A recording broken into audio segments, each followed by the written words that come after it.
Reinvéntate a ti mismo. Bienvenidos a Disrupt Everything Podcast Series con Isra García. La oportunidad de vivir en un estado permanente de reinvención y cambiar al mismo tiempo que el cambio ocurre. Un espacio para el potencial humano, acción, alto rendimiento holístico, ultraproductividad, estilo de vida experimental, actitud imparable, mentalidad disruptiva, entrenamiento y autodisciplina como estilo de vida, estoicismo moderno, marketing de impacto, liderazgo conectado y lo que venga. Aquí estamos con el invitado de hoy en un episodio especial, un episodio, el primer tributo y el primer homenaje que hacemos en estos más de 200 episodios en Disrupt Everything Podcast Series. Soy Isra García y sí, esto es una cita con la reinvención y la disrupción de la mano de, en muchas ocasiones, disruptores de talla mundial.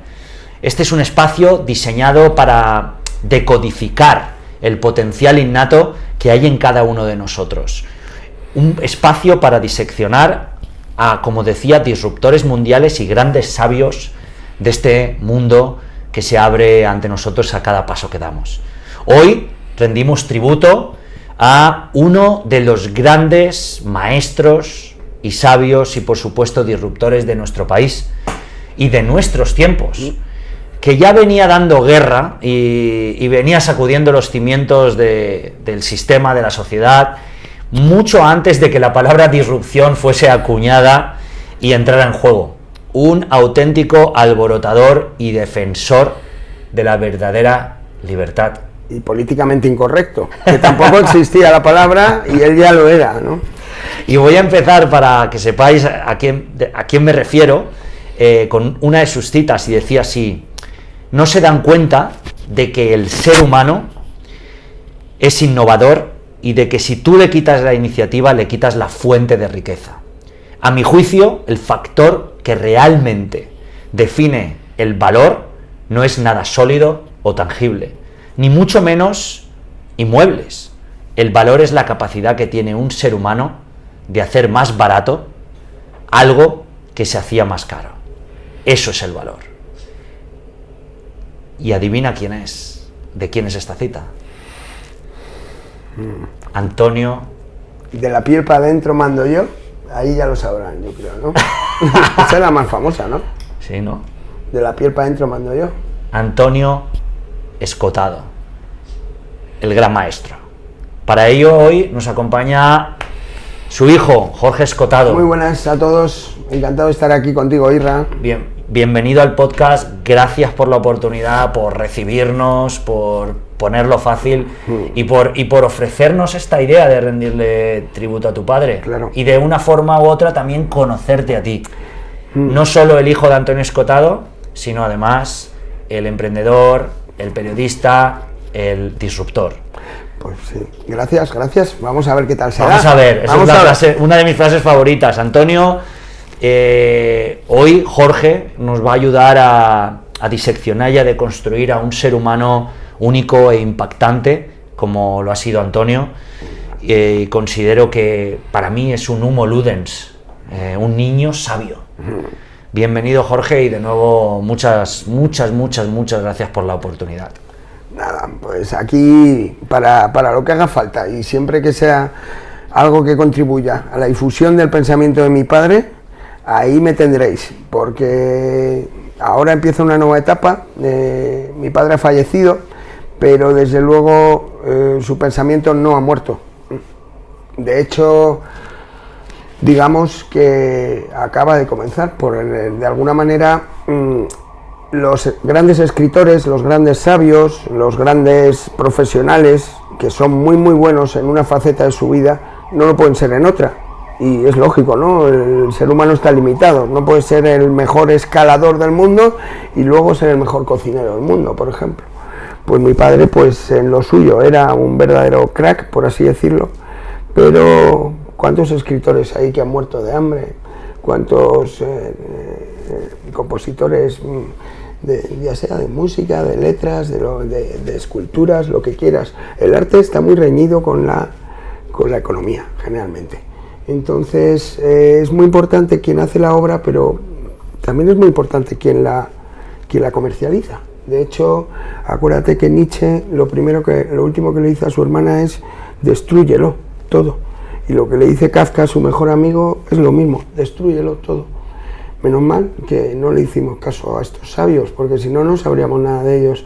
Entonces, aquí un poco mi padre, el sentido que quiero dejar claro a la audiencia es que su pensamiento está vivo a través de mí, y yo me voy a encargar los próximos años, en la medida de lo posible, de hacerlo más accesible a todo tipo de estrato social.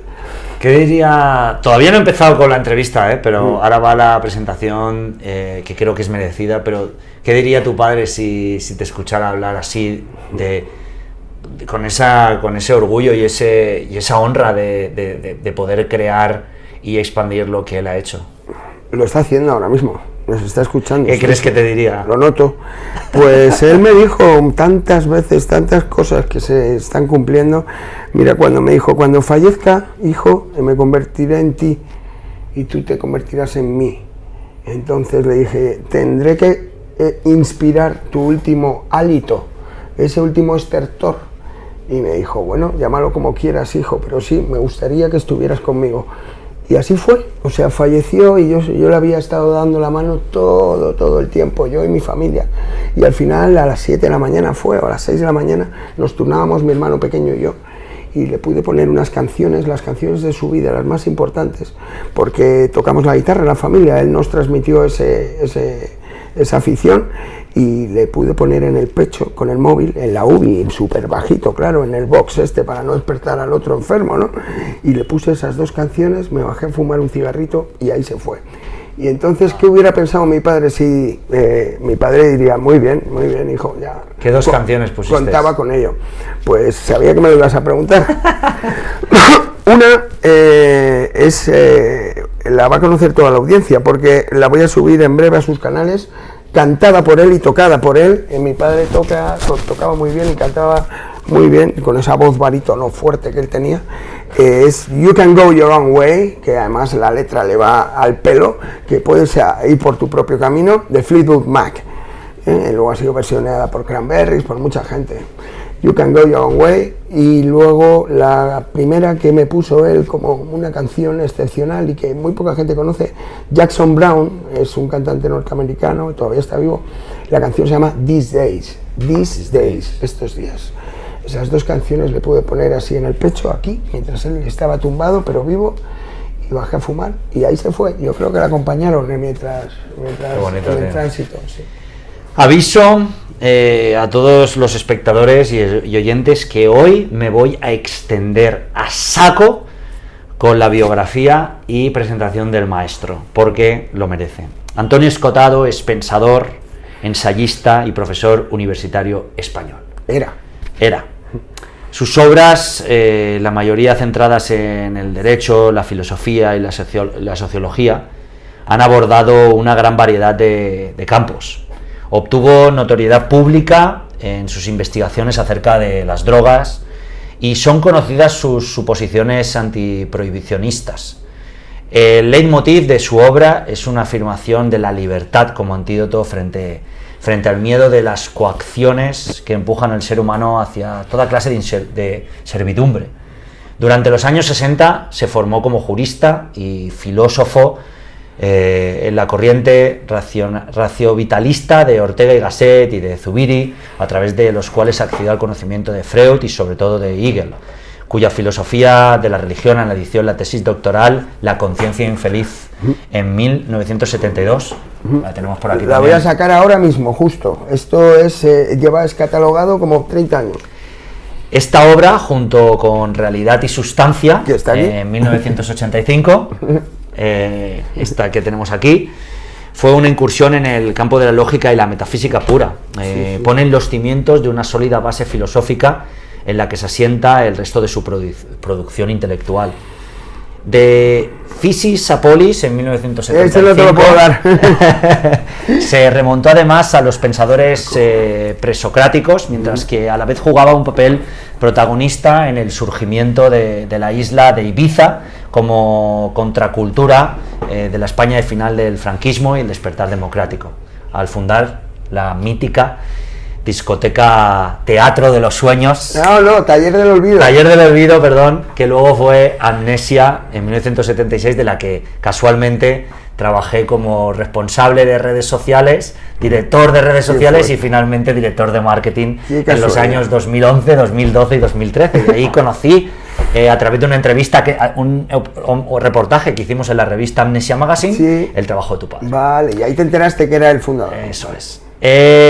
Su perspectiva interdisciplinar combina una gran diversidad de sabores e intereses desde una posición humanística. Partiendo de la lógica y de la metafísica, se interna en la epistemología y la teoría de la ciencia para derivar hacia fenómenos aún más propiamente humanos como la economía y el poder político. Los mitos del género y las costumbres familiares y sexuales o las modalidades de la ebriedad. Políticamente, Antonio era un pensador singular en el panorama español y no siempre bien comprendido, ya que no se inscribe en él el tradicional eje izquierda-derecha, sino que se centra en la cuestión libertad-autoritarismo, rechazando el utopismo y el autoritarismo desde posiciones pragmáticas y racionalistas. Analista de la actualidad, que fue de los usos sociales, la cultura durante la transición a través de sus numerosos artículos y publicaciones en El País, en El Mundo, Diario 16, fue él quien desveló los crímenes perpetuados por los GAL en las tribunas de opinión y los ensayos sobre sociología del poder político como Majestades, Crímenes y Víctimas en 1987, que lo tenemos aquí, o El espíritu de la comedia, premio Anagrama de ensayo en 1992. Sí. Y todavía sigue esto. Seguimos. Como autor del libro La historia general de las drogas, 1989, Antonio alcanza una gran notoriedad pública por su defensa y de posiciones antiprohibicionistas a través de artículos y apariciones en debates televisados. Practicó el bioensayo, probando y clasificando. Aquí, eso es aquí, en Aprendiendo. Exacto. Y clasificando y describiendo los efectos físicos y subjetivos de más de 30 sustancias psicoactivas. 30, ponle un cero más. Más de 200 hablas. Wow. Sí, más de 200 sustancias psicoactivas distintas para la redacción del manual de uso, que tras diversas ediciones acabaría por titularse Aprendiendo de las drogas, que este será el libro que te voy a pedir. Como has dicho, sí. Dime un libro, pues va a ser este. Sí, yo sé que... Ha mantenido numerosos debates en medios de comunicación, como decíamos, por sus opiniones sobre temas delicados y dedicados a la moral, como el propio consumo de drogas, como decíamos, la prostitución y eutanasia. Vale, déjame cortarte un momento también para que la audiencia vea que aquí Isra no manda, solo él, ¿vale? Y vamos a hacerlo un poquito más ameno, que estás soltando aquí una biografía que está muy bien, pero yo tengo ganas de apostillar cosas. Venga. Lo último que has dicho de temas, mi padre se metía con temas complicados. Era el experto en esto, o sea, mi padre además él lo decía y lo reconocía, yo meto la mano en el avispero, hijo, en el tabú. Yo hablo de lo que no quieren que hable y por eso no me perdonan, porque he hablado de los dos temas más delicados y más tabú que puede haber, hijo. ¿Y cuáles son, papá? Las drogas y el comunismo. Y digo, ¿y por qué son los temas más delicados? Porque me dijo, pues piénsalo bien, las drogas es el miedo a uno mismo, de cómo vamos a actuar cuando estamos con nuestra conciencia alterada. ¿Y qué es el comunismo? El comunismo es el miedo a los demás. Es el miedo a que el otro venga y se quede con mi casa, o a que el otro sea muy próspero y yo muy pobre. Entonces, bueno, mi padre donde veía polémica, ahí iba corriendo, ¿no? O sea, no, digamos que estos libros que has hablado antes son más escolásticos, más académicos, pero lo que realmente le hizo popular fue poner luz donde antes había tinieblas. Wow, sí, lo anoto aquí, las drogas es el miedo a uno mismo y el comunismo el miedo a los demás. Y tenemos mucho miedo. Pues sí, y para eso hay una receta que es la libertad. Mi padre en su discurso siempre decía que el miedo se cura con la libertad, pero es que la libertad muchas veces se entiende mal. La libertad no es hacer lo que te salga de ahí, no, la libertad es hacer lo que tienes que hacer. O sea, tanta libertad tienes como tanta responsabilidad debes. Es una balanza, libertad, responsabilidad. Y Epicteto lo decía, la libertad no es hacer lo que te apetece hacer, exacto, es hacer lo que sabes que hay que hacer. Exacto, a lo mejor no te apetece. Y sentirte sin malestar, sin ataduras, sin apegos. Sí, como decía, uno de los... En 1999 publicó el manifiesto epistemológico aparecido como Caos y Orden, que fue premio ensayo de Espasa en 1999. Sí, esto es sobre la teoría del caos. La teoría del caos. Y ahora te lo tenemos por aquí. Sí. Este está muy bien porque predice la caída de Lehman Brothers, por ejemplo, 10 años antes de que pase. Y es muy curioso, ¿no? ¿Cómo se explica la teoría del caos rapidísimo? Pues así, yo tiro esto aquí abajo y cae de una manera, lo vuelvo a hacer y cae de otra, lo vuelvo a hacer y cae de otra. Las condiciones ambientales son exactamente iguales para nosotros, pero cae distinto el paquete. ¿Por qué? Porque el paquete es más económico que nosotros, él cae como mejor le apetece. Aunque él tiene un orden que a nosotros se nos escapa, es lo que se llama orden de grano fino. Entonces, realmente es la economía del movimiento lo que busca el paquete. Seguramente que cae así. ¿Por qué razón? Solo lo sabe él.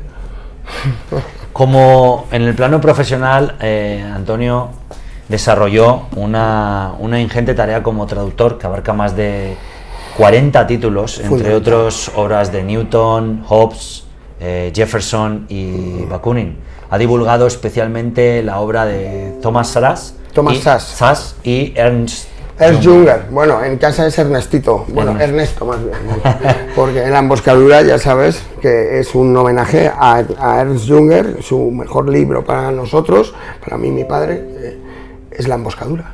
Oh, wow. La emboscadura, si no lo habéis leído os lo recomiendo, pero lo siento porque creo que soy culpable de que se haya agotado la edición en España. Me han llamado varias veces pensando que en La emboscadura se venderá La emboscadura, pero no, lo siento, La emboscadura es un libro de Junger, ¿no? Que tengo, hemos escrito, eso es lo que quería, hablar con los herederos de Junger. Entonces tengo un amigo que va a escribir a la familia a ver si nos dejan distribuirlo aquí en España. Fantástico. Porque está totalmente agotado. Y La emboscadura es un homenaje a Junger. La emboscadura es el lugar donde vive el emboscado. Y no tiene nada que ver con la guerra de una emboscada. No, el emboscado es un hombre que vive en el bosque y que respeta la libertad ante todo. Podríamos decir que parecido a un chamán que también vive en el bosque. Sí, también, parecido. Seguimos y finalizamos con que Antonio ejerció hasta su jubilación en 2013, si no me equivoco, como profesor de filosofía y metodología de las ciencias sociales en la Facultad de Ciencias Políticas y Sociología de la UNED. Y también ha estado inmerso en el estudio de la historia del movimiento comunista con la redacción de Los enemigos del comercio, una historia de moral de la propiedad 2008 y 2014, una exhaustiva monografía que ya ha terminado con la publicación del tercer volumen. Sí, hay que decir aquí que para él era la obra de su vida, ¿no? Y bueno, cualquiera que se aproxime a ella se dará cuenta de por qué lo decía. Tardó literalmente más de 15 años en redactarla y en... Tenemos aquí a alguien que nos va guiando si nos vamos moviendo mucho. Sí, por el que nos alcanzan los libros no llegan así volando. La obra de su vida, o sea, mi padre, por lo que has dicho, no sé si has terminado ya el resumen bibliográfico, tiene más de una veintena de obras, calculo yo que entre 24 y 26, pero realmente las que pasarán a la historia sin ninguna clase de... 25 tienes aquí, vale. Pues es que yo sé realmente que ahí no están todas, querido Irra, porque hay algunos inéditos de los que hablaremos ahora, y luego también... Bueno, yo he hecho el trabajo todo lo bien que he podido. Muy bien, pero mira, por ejemplo aquí, Mi Ibiza privada, ¿vale? Este libro no existía, y no existía hasta que yo se lo planteé a mi padre. Y decía, ¿a quién le va a interesar, hijo? Digo, muy le interesa a todo el mundo, a mí el primero. ¿Cómo fue tu historia en la cárcel y tal? La Forja de la Gloria, pues tampoco existía la historia del Real Madrid. Gracias. Y bueno, este que te acabo de enseñar, La conciencia infeliz, tampoco existía. Entonces, ¿cuál es la obra de Escotado? Pues yo te digo, por un lado está la obra publicada y luego la obra de Escotado es un poco lo que... Algo vivo, ¿no? Sí, lo que acabe yo haciendo, más o menos. A mí me ha gustado la frase antes de empezar que has dicho, yo no leía únicamente a Antonio Escotado, yo le corregía. Claro, a mí me ganó su confianza cuando... A ver, vamos a retrotraernos un poco. Yo soy el hijo de Antonio, mi padre tiene 3 familias, 3 mujeres, y tiene hijos con las 3 familias. Entonces cada uno somos de su padre y de su madre, nunca mejor dicho. En mi caso me tocó ser de todos, que somos 7 hijos, el único que no vivió con él en su infancia. ¿Vale? Todos los demás han vivido con él en su infancia, pero yo ya era hijo de madre divorciada y le conocí, por así decirlo, viví con él con 16 años. Sí, antes nos habíamos dicho hola, pero no estaba, bueno, esto son cosas entre mi madre y él, no estaba muy claro la paternidad y tal. Bueno, la cuestión es que con 16 años me voy a vivir con él y digo, vamos a recuperar el tiempo perdido, viejo, no vamos a lamentarnos de, no has estado cuando te necesitaba y tal, lo siento, hijo, dejémonos de monsergas. Vamos a aprovechar el tiempo perdido. ¿Cómo se aprovecha? Pues venga, vamos, dime qué hay que leer, dime qué tengo que hacer. Veo que eres un tío muy listo. A lo mejor no eres muy buen padre, pero lo que estoy seguro es que eres muy buen maestro. Así que venga, vamos. Quiero aprender. Viejo. Yo siempre llamaba viejo con mayúscula la V y nunca le he podido llamar papá, porque eso es una palabra que adquieres en la infancia. Para mí siempre ha sido más amigo que padre. Era mi amigo, mi viejo y mi padre, pero nunca ha sido mi papá. Bueno, por eso la obra, lo que te he dicho antes, lo que decías, yo no leía a Escotado, yo corrijo a Escotado, eso es literal porque a mí me pagaba Espasa para terminar la obra de Los enemigos del comercio, me paga un dinero para ser su editor.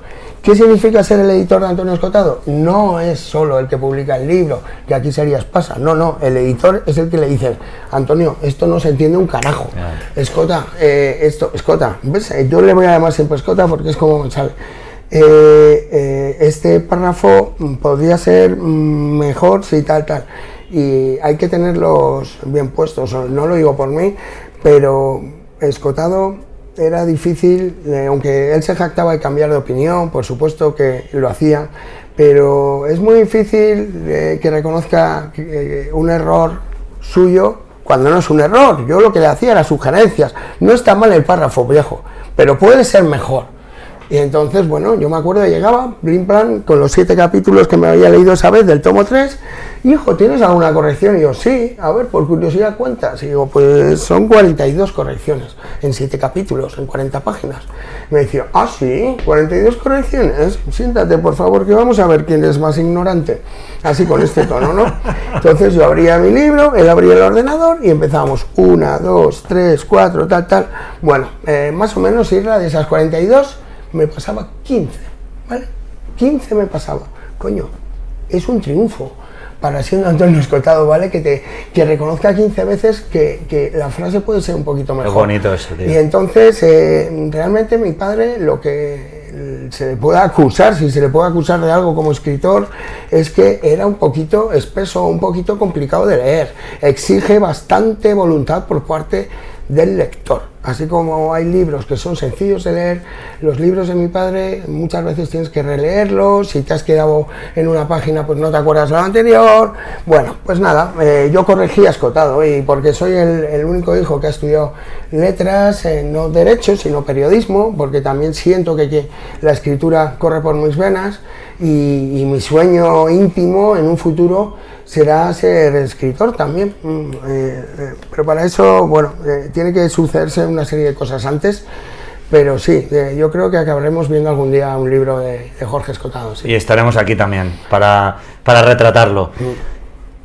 Antonio decía, sin libertad no hay nada. A mí me gustaría definirla como el arte de hacer posible lo que debo hacer, que es lo que vas encontrando en cada momento, ahí donde te va llevando la investigación, ahí donde la pesquisa te pone puntos suspensivos. El que pise la libertad de mis vecinos me está pisando el cuello. Lucharé a muerte por la libertad de mi vecino.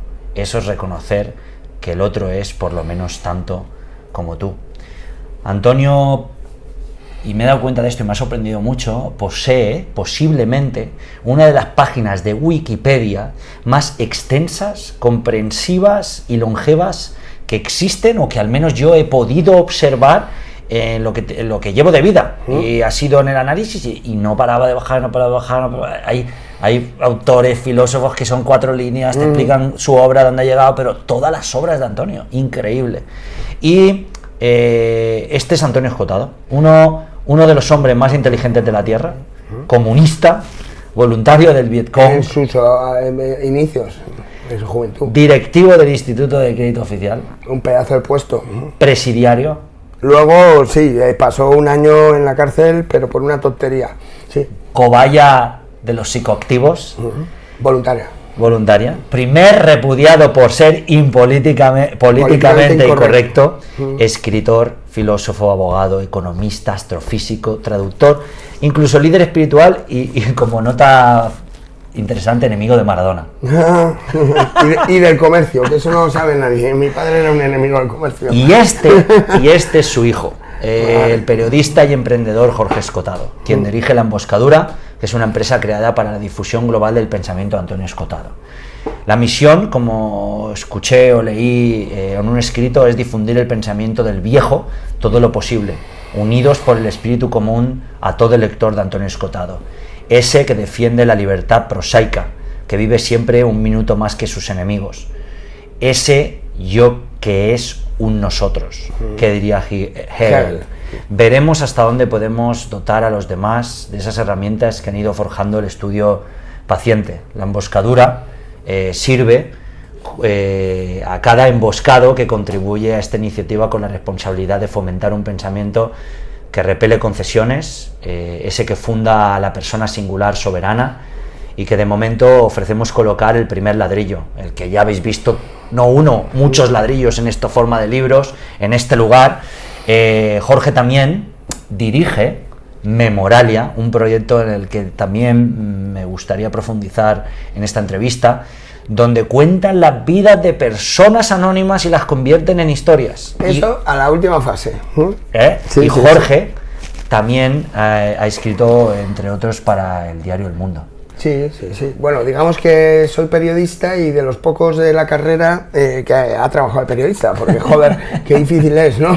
Y además a ti te he oído en una charla diciendo que las universidades son carne de paro, ¿no? En gran parte. O sea, mi padre, una de sus frases era: deja de llorar y afánate en prestar servicios útiles, ¿no? O sea, lo máximo que podemos aspirar en la sociedad es a ser útiles. Entonces, si a ti te gusta, por ejemplo, historia del arte, está muy bien, pero es que es muy poco útil que estudies historia del arte para los demás. Entonces el zapatero es útil, hay que buscar la utilidad para el prójimo. Y antes has dicho una cosa que no quería que se me olvidase. ¿Te ha sorprendido que el artículo de mi padre, no, que el artículo en Wikipedia sea extenso y bien documentado? Bueno, de los mejores. Ya, pero es que si te puedo decir que te sorprenderá también saber que es el autor español más digitalizado, por ejemplo. No hay nadie que tenga tantos ebooks. También te sorprenderá saber que es el youtuber español con más edad. No hay nadie con su edad, escritor, que tenga 147.000 suscriptores hoy. Te sorprenderá también pues saber que tiene Twitter, Instagram, Pinterest, Facebook. Pinterest y todo también. Todo lo tiene, pero ahora, ya que no está mi querido viejo, ahora puedo desvelar que quien hacía todo eso era yo, ¿no? Entonces, claro. Es lógico, ¿no? Mi padre no, esto de la tecnología le cogió ya un poco mayor, lo de las redes sociales, pero puedo prometer que las miraba cada día, le encantaba, sí. Y de vez en cuando, muy de vez en cuando, digamos, 1 de cada 50 tweets, pues me lo enviaba al correo personal, y además es curioso, lo titulaba siempre parida. Yo decía: ¿qué parida me has mandado hoy? ¿Qué parida?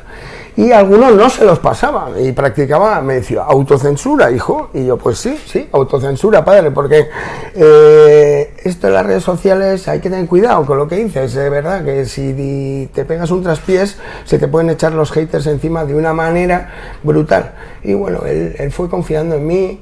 Poco a poco volvamos a esos 16 años, ¿no? que vivo por primera vez con él. Y ahí pues es para mí una persona desconocida. Y de ahí hasta hoy, que tengo 44 años, pues he intentado exprimir ese limón al máximo, y hasta el punto de que al final yo, por ejemplo, que era el hijo de Antonio, pero también era su secretario, su community manager, su agente literario, su compañero de andanzas, su asesor fiscal, su compañero de leñas, bueno, se me olvidan varias cosas. Entonces, realmente me volqué hacia él porque es algo que no me cuesta trabajo.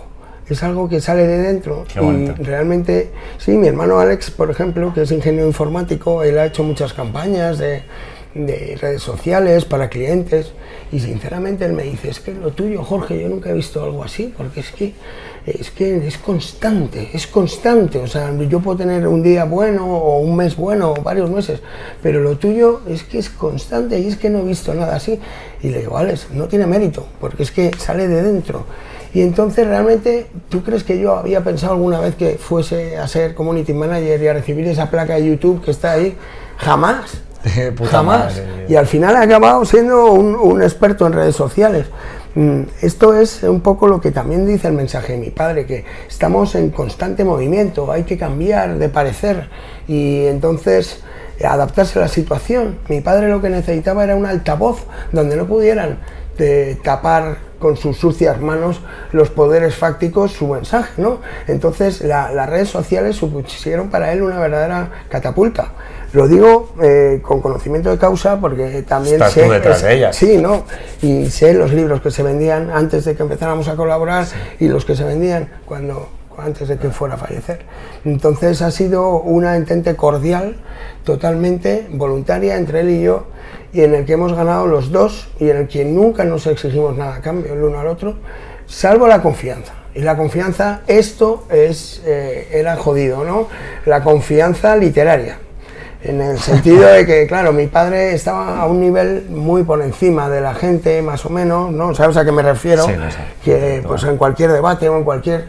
Él era capaz de callar... Lo hacía demasiado fácil. Era tan fácil que... Sí, pero siempre con buenas palabras. No es que tuviera razón o no tuviera razón, es que son los hechos los que hablan.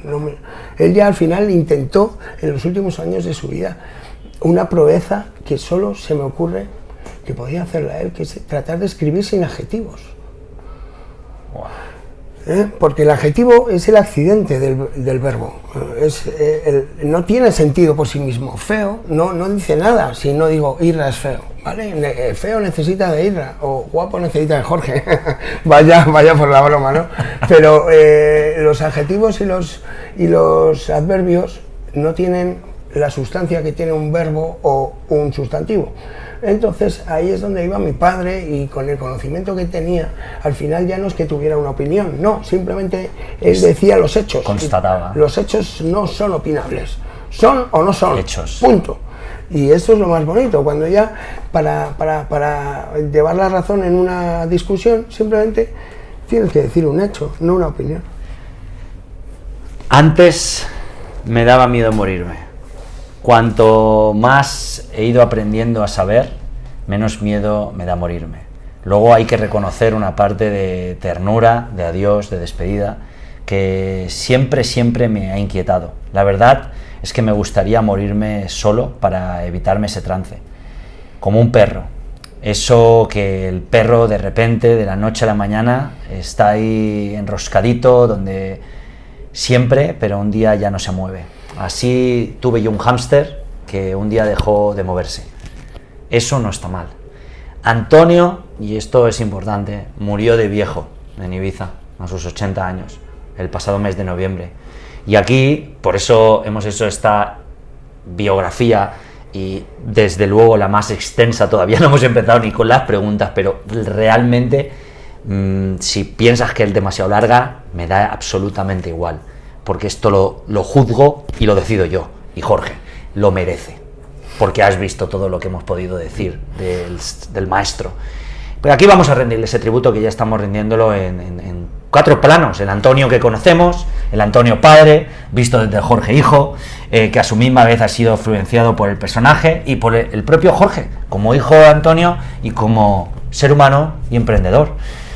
No te vayas por la rama, lo siento, Isra, un segundo. Has dicho esto es una conversación perfecta. Morirse como un perro enroscado. La audiencia se pregunta cómo murió Antonio Escotado, cómo murió de viejo, dices, porque también las aviesas manos de algunos medios de comunicación se precipitaron diciendo que había muerto de cáncer. A la gente le hubiera gustado, a sus detractores, que hubiera muerto de cáncer. ¿Por qué? Porque fumaba 3 paquetes de cigarrillos al día. Pero no, lo siento, no murió de cáncer, murió de un fallo multiorgánico. Eso es lo que pone en el informe médico, ¿vale? Pero hizo textualmente lo que dijo en aquella conferencia, de que quería morir así, en casa, tranquilamente, de un día para otro. Hizo lo más parecido a eso. Tardó un día en fallecer. Y hay padres, que lo sé por mi madre también, que puede estar semanas, meses. Yo no he visto a nadie que enfoque la muerte como él, con esa dignidad y esa entereza. De hecho, estaba deseando morir, y lo puedo decir de verdad. Por eso no hay que pensar que es una tragedia. La muerte de Antonio Escotado es el cumplimiento de sus propios designios. Antonio Escotado no quería ver cómo iba languideciendo y perdiendo facultades y diciendo burradas que no corresponden a su pensamiento.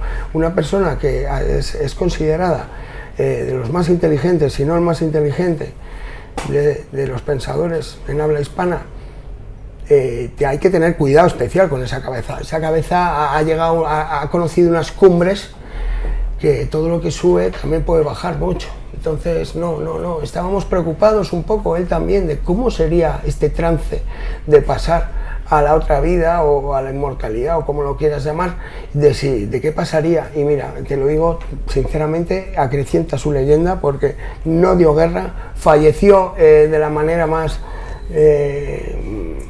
elegante que creo que pueda haber. La intrahistoria exactamente se contará ya cuando se publique su diario farmacológico. Él hablaba de eutanásicos, nos pedía revólveres a todos sus seres queridos, pistolas, cuando íbamos a ver la Ibiza. Oye, hijo, tráeme una pistola, por favor. Entonces esto se lo decía a todo el mundo. De hecho, fue a un cuartelillo de la Guardia Civil con mi hermano pequeño, diciendo que en plenas facultades y como mayor de edad solicitaba el uso de armas, y nada, casi lo encierran. No, se lo tomaron a coña, le dejaron ir, pero vamos, que en España no te puedes suicidar, ya lo sabes, es todo un proceso de la hostia, el tema de la eutanasia. Entonces él no tomó el eutanásico, no se pegó el tiro, ya el detalle se contará más adelante, pero vamos, lo que quiero decir es que lo que él comentaba, que le gustaría, cómo le gustaría perecer, pues la realidad se ajustó al máximo.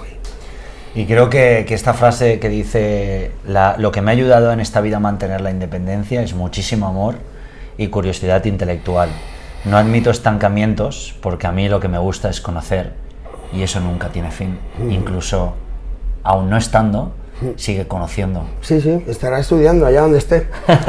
Es patológico, sí. Tengo una pregunta que utilizo mucho y que creo que me viene... la he modificado un poco, es la única que repito en todas las entrevistas, y es... ¿Cuáles son para ti los hitos más trascendentales? Primero desde la perspectiva de un hijo y luego desde alguien que ha vivido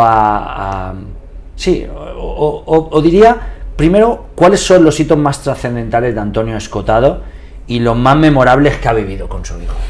Bueno, uno por un lado y otro por otro lado. Bueno, yo no sé, su vida realmente me la sé, pero no soy un experto, no soy su biógrafo, aunque creo que acabaré. Memoralia, que es la empresa que fundé de biografías, es posible que acabe haciendo yo la biografía de mi padre. ¿Quién me lo iba a decir? Pero bueno, eso es harina de otro costal. ¿Me preguntas los hitos de mi padre? Pues muy rápidos. Mi padre nace, por así decirlo, en Brasil, porque mi abuelo es agregado cultural allí, en Copacabana, y nace allí. Permanece desde los 4 hasta los 14 años. Está ahí bailando samba y jugando al fútbol descalzo en la playa con la arena. Vuelve a España y se encuentra en una España gris, nacional católica, franquista y en blanco y negro. Y no se lo podía creer. Entonces mi padre lo único que deseaba era poner el sapo en el sagrario todo el rato, y ser el más rebelde de todos, ¿no? De hecho, la mili, él hizo 2 milis, hizo la mili normal y luego la de castigo que le impusieron, porque como no acataba órdenes, se pasaba todo el puto día en el calabozo. y entonces, ese es el primer hito, digamos, Brasil. Segundo hito, llega a España, y llega ya pues con 15 años y ahí él decide, y esto no lo sabe tampoco la audiencia, que yo sé muchas cositas que voy a ir destilando poco a poco. Yo un día le pregunté, mirándole a los ojos, papá, padre, Escota, como papá ya sé que nunca no pudo ser, o sea, Escota, ¿tú pensaste alguna vez o barruntaste la posibilidad de ser el tío más inteligente de este país o uno de los más inteligentes? Me miró todo serio y me dijo, por supuesto, hijo. Por supuesto, ya con 15, 16 años me lo propuse. Entonces, no es como esta gente que te dice, no, yo no tenía ni idea de que iba a ser cantante de rock, o no tenía ni idea. Mi padre era todo lo contrario, la predestinación habitaba en él y realmente él estaba seguro de que poniendo toda la carne en el asador, cualquier persona puede llegar a ser lo que quiera. Todo depende de nosotros mismos. Por eso la única igualdad, la única exigible es la igualdad de oportunidades, no la igualdad de ropa, ni de salario, ni de tal, no, la igualdad de oportunidades, porque cuando tienes esa igualdad ya depende de ti hasta dónde quieres llegar. Por ejemplo, a mí me hace mucha gracia, amigos míos y gente que tú seguro conoces que dice, joder, qué putada, que tengo que ir a trabajar. A ver, ¿cómo que qué putada? ¿Qué pasa, que no te gusta trabajar? O no, pues qué tal, bueno, pues ¿quién te obliga a ir ahí? Nadie te obliga. Pues, entonces, es que mi jefe es un explotador. ¿Cómo que es un explotador? A ver, ¿te obliga a hacer esas jornadas? Si no, denúnciale, pero hay algo que falla aquí. Ni es un explotador, ni es una putada trabajar, lo que pasa es que a lo mejor has buscado el trabajo inadecuado, a lo mejor eres un poco vagoneta y te apetece estar en casa viendo Netflix cuando otro está estudiando, a lo mejor da la casualidad de que te gustaría que te tocara la lotería para ya no tener que trabajar nunca. He oído eso, he oído que quieres que te toque la lotería. Pues claro, tú imagínate, eso es totalmente opuesto al mensaje de mi padre, ¿no? La meritocracia es la única ecuación posible y la única que debemos fomentar y estimular entre nuestros hijos, nuestros alumnos, nuestros amigos. Yo solo tengo amigos que admiro. Y si no, no son mis amigos. ¿Por qué? Porque yo quiero aprender de manera constante. Mi padre lo definía en una frase que era aprecio a mis amistades por su generosidad en el dar y su economía en el pedir. Entonces, realmente, ¿qué es el amor, Irra? Vamos a ir ahí directamente. ¿Qué es el amor? El amor es admiración. El amor a tu pareja, vamos, el enamoramiento me refiero, no el amor que tienes a tu madre. Pero sí, si tú quieres estar con tu pareja siempre, pues consigue que te admires siempre. O si quieres que tus hermanos te tengan respeto, o tus padres, intenta sorprenderles. Intenta siempre mejorar lo precedente. Intenta siempre no ir de víctima por la vida.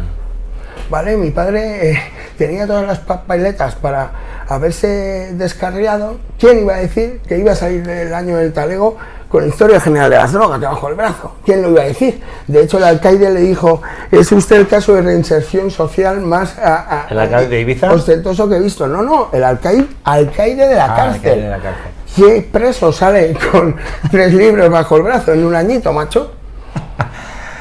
Entonces es que él pidió la celda de castigo voluntaria. Ese dirías que fue Ese es otro hito, perdona, sí.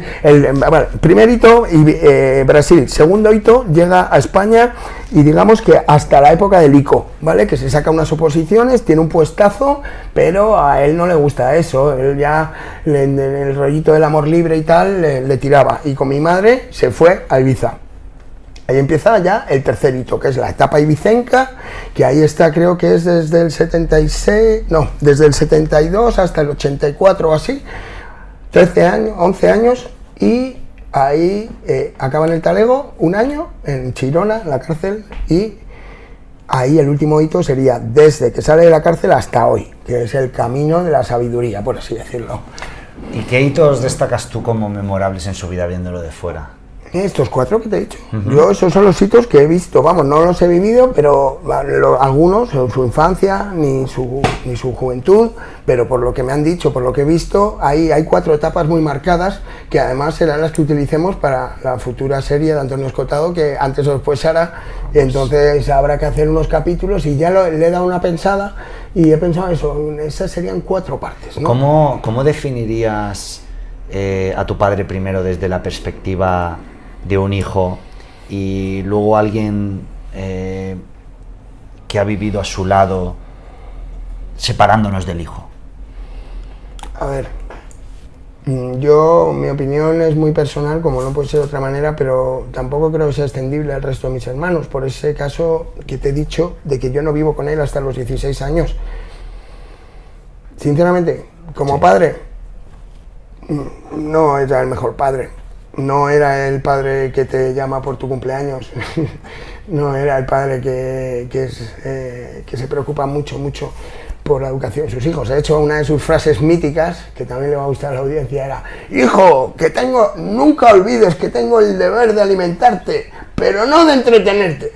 Entonces, lo peor que le podías decir a mi padre era: papá, me aburro, ¿no? Yo me ahorré eso porque ya no viví la juventud, pero joder, también alguna vez me pude aburrir con 22 y ni se me ocurría decírselo, ¿no? Porque me iba a espetar esa frase seguro. Entonces, como padre, pues era una persona muy diferente al maestro, ¿vale? El maestro, yo ahí creo que es una persona, un 10 o más. Si hubiera un 11 sería un 11. Y eso es desde mi perspectiva personal, ¿vale? Pero luego está ya, aparte del padre y aparte del maestro, ya está la leyenda. Y en eso, ahí yo puedo contribuir, y por eso me siento muy cercano a él y muy hermanado, porque creo que su obra termina realmente cuando sus libros estén en una biblioteca de Camboya o estén en una biblioteca de Haití, como ahora mismo están los libros de Hegel. Hegel le pasó un caso parecido, que ya se lo digo a la audiencia, no sé cuándo vas a emitir esto, pero este Día del Padre se va a publicar un artículo en La Emboscadura que cuenta una historia real que parece increíble, te la digo muy rápida. Hegel, su maestro, vendió 500 libros en 10 años de su obra, la mejor obra, se llama Fenomenología del Espíritu. 500 libros en 10 años, esos son 50 libros al año, ¿vale? ¿Por qué está hoy Hegel en una biblioteca de Camboya o en una biblioteca de Haití? Porque Hegel no vio el libro de Hegel que hay en una biblioteca de Camboya y en una biblioteca de Haití, porque ese libro lo hizo su hijo, lo compuso su hijo. Él ya no estaba, y el hijo tuvo la genial idea de hablar con sus compañeros, sus alumnos, y en base a que se le entendía mucho mejor cuando hablaba que cuando escribía, como le pasa a alguien que tenemos muy cerca, entonces eso sí, lo podía entender la gente, era el mismo mensaje, pero traducido al propio lenguaje que entiende todo el mundo, el lenguaje de la calle, por así decirlo. Y ese libro pues ha sido el superventas de Hegel, y todos sabemos que las lecciones de filosofía de la historia universal es un libro que no ha hecho Hegel, que hizo su hijo. Pues muy bien, aquí pues pasa algo parecido. Yo creo que acabaremos viendo libros de Antonio Escotado que por supuesto él nunca se pudo imaginar. ¿Cómo es vivir bajo el apellido Escotado? Presión por muchos lados, y luego por otro lado pues, satisfacción por otro, pero esta pregunta, como entenderás, me la han hecho muchas veces. Presión también malo, o sea, en el sentido de que si mi padre, si ponemos en práctica sus teorías sobre varias cosas, especialmente sobre las drogas, ¿no? y fomentamos no el consumo, sino para aquellas personas que estén interesadas un consumo responsable, lo que él llamaba y una buena información, la sobria ebriedad, el ¿vale? set and setting. Eso, hay que documentarse antes, farmacológicamente. Si tú vas a coger un Ferrari, coño, no puedes estudiar lo mismo que el tío que va a llevar un Seat, ¿vale? ¿Por qué? Pues porque el Ferrari tiene otras prestaciones. Pues lo mismo, no es lo mismo si vas a tomar café en tu vida que si vas a tomar heroína o LSD o anfetamina o lo que sea. Entonces, esa presión que me he referido al principio cuando me has preguntado qué es ser hijo de Escotado, pues es el riesgo a cagarla, por así decirlo. Mi padre defendía unas premisas tanto en el tema farmacológico como también en otros campos, cambiar de idea o bueno, no sé, su obra está trufada de polémicas teorías que hay que llevarlas a cabo. ¿Y quién las lleva a cabo además de él?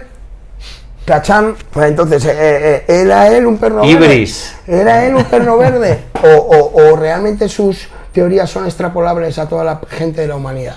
Pues bueno, ¿sabes? Me toca a mí demostrarlo, ¿sabes por qué? Pues porque sí, porque yo, entre comillas, se podría decir que soy un experimento suyo. ¿Cuál es el libro del...? Imagínate que la cagamos con las drogas. El hijo escotado del Proyecto Hombre. ¿Cuánta gente quiere hacer esa noticia? Eso no mola, ¿verdad? Que si tú la cagas no sales en los periódicos, macho. Pero si la cago yo, ¿qué pasa? Es que no la cago yo, se nos caen los palos de sombrajo, porque también la obra de mi padre cae en descrédito absoluto. ¿Cómo que se puede tomar drogas de una manera responsable? ¿Cómo que las drogas pueden ser una vía de conocimiento si tu hijo está en un tratamiento de desintoxicación? Pero de momento aquí está. No, ¿qué cojones? No. A mí el otro día me preguntaban cuál es la mejor droga, un grupo de gente que me quería hacer unas preguntas. Así, padres de familia y tal, y les miré muy fijamente a los ojos y dije, el amor propio. Ole tus huevos. Eso es lo único que nos salva de la tentación y de la adicción, el amor propio.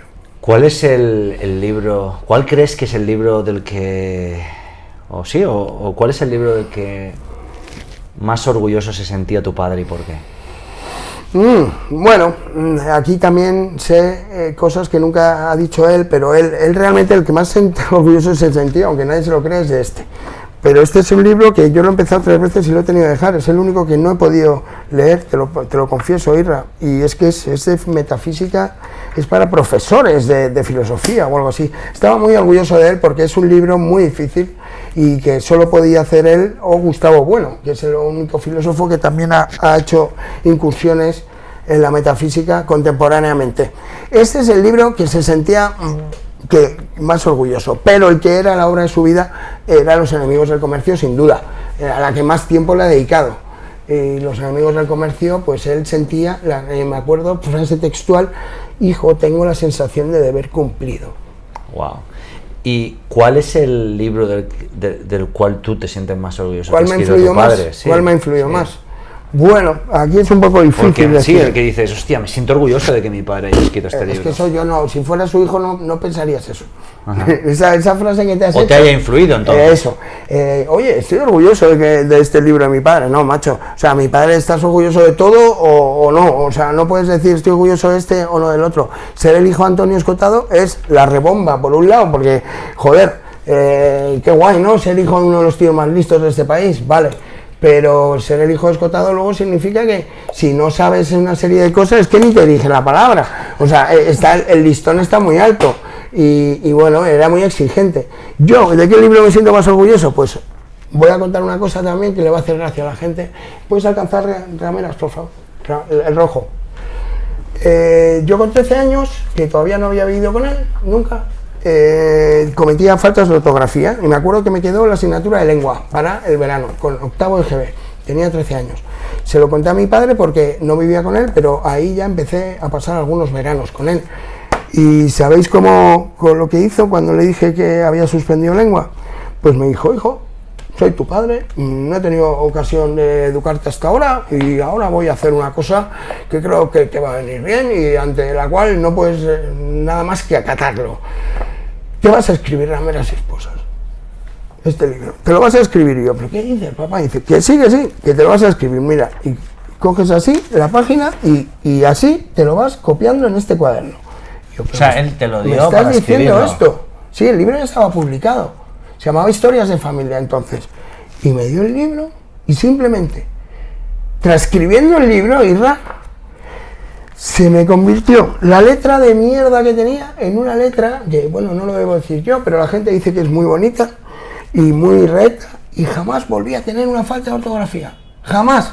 Nunca me dijo esto se escribe así, se escribe así. Solo con tú escribiéndote esto, la letra y ya escribiéndotelo, te entra en las neuronas. O sea, no cometí más erratas, lo llamo.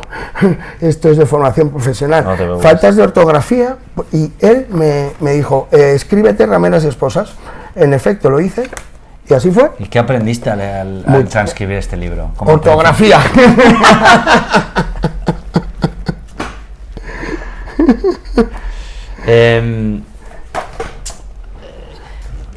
Si vamos a los 20 años tuyos, ¿qué aprendiste? O sea, si tuvieras que decir algo que aprendiste de tu padre cuando tenías 20 años... Mil cosas. Fíjate, esto se lo digo también a todo el mundo.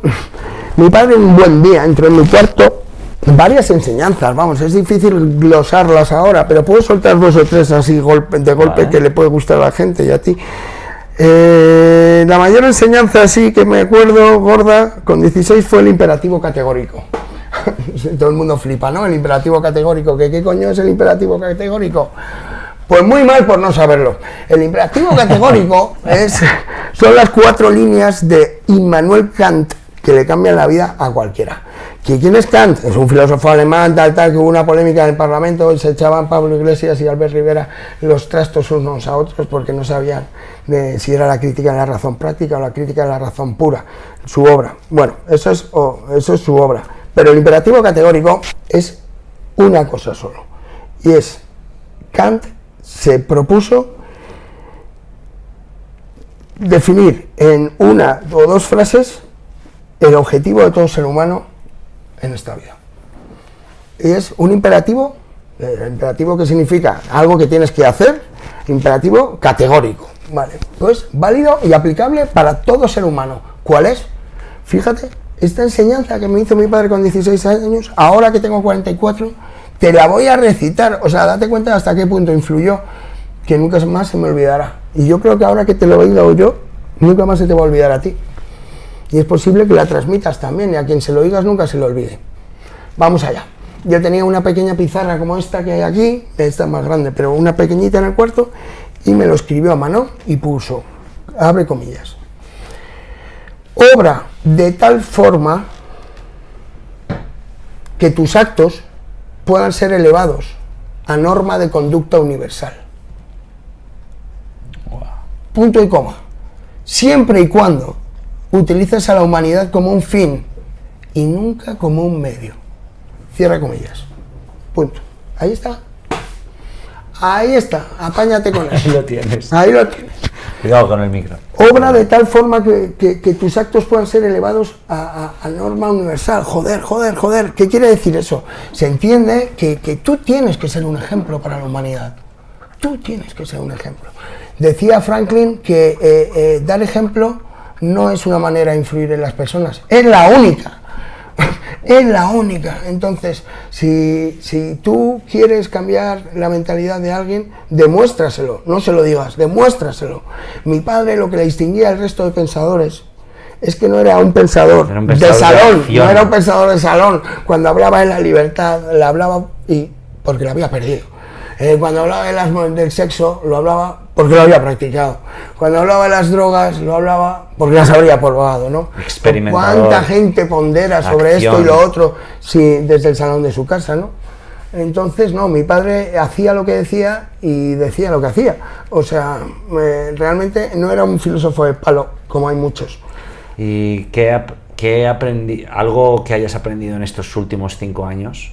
Bueno, déjame decirte vuelvo vale. Un segundo, esta la retomamos.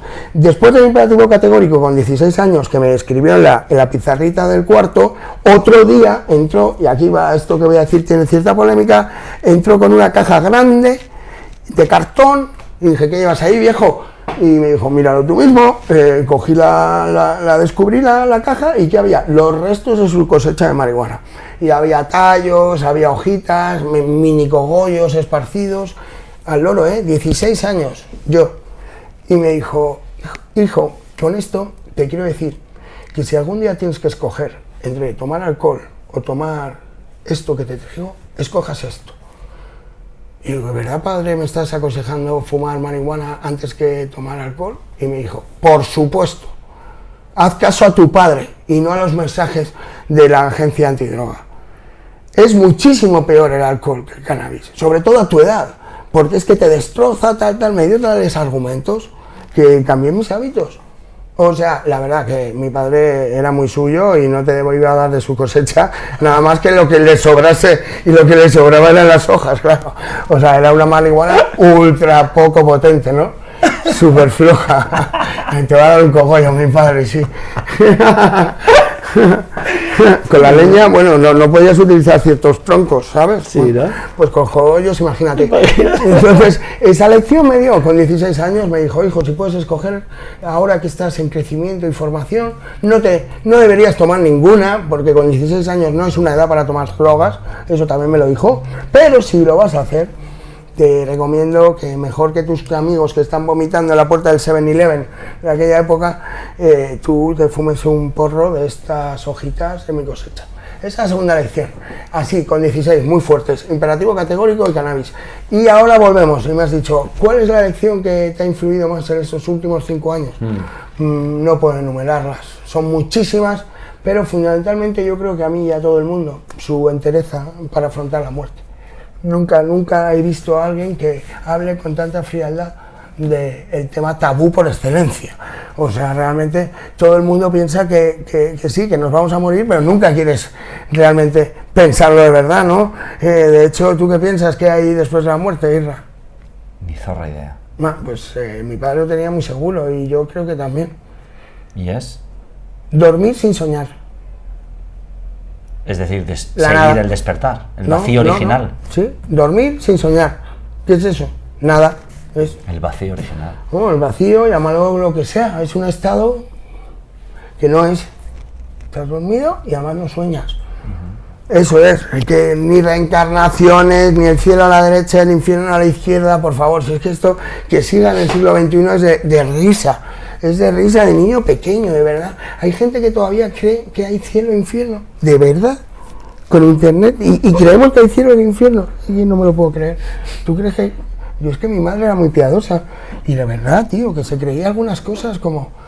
Yo sé, lo de la costilla, la mujer sale a la costilla de Adán. Todo eso es como un cuento. Pero lo increíble es que hay gente que se lo toma al pie de la letra. Cielo e infierno. Pero ¿qué? A ver... La dualidad. Pero que no sé, no, la dualidad es tierra y cielo. O la cielo dualidad y infierno. platónica. Bueno, todo lo que sea así es dual, pero creía que estábamos en el plano filosófico, la gran dualidad es eso. Y alma y cuerpo. Acuérdate, Platón dice que el alma es la prisión del cuerpo. Y luego Buda el cuerpo es la prisión del alma. Y luego ¿verdad? Buda dice que no, que el alma es un invento de los hombres para creerse importantes. Cada uno hace su interpretación. ¿Verdad? Pero y Marx dice que la religión es el opio del pueblo, y ahí tiene más razón que un santo.